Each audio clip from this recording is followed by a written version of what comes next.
Today we're going to talk about how much you should water, when you should water, how do you know when and what to do when it comes to watering your plants, especially your edible garden. Well, it really depends on what the plant is and where it's planted. So something like this that's potted in some kind of galvanized pot or a terracotta pot, those are probably going to dry out a lot faster. So you might have to stay on top of these in the summertime. You might have to water them every day. For some people, twice a day, and I'm going to show you how to know when.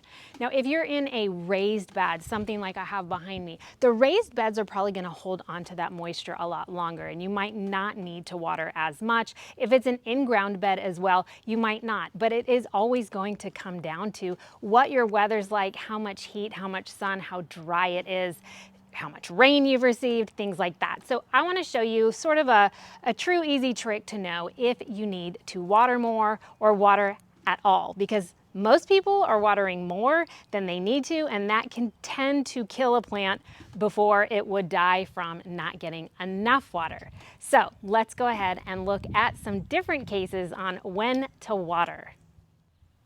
So when you have a pot like this, what you're going to want to do is you're going to want to look down at that soil. And if it seems wet at all on top, then you're good to go. Do not add more moisture if it's wet on top.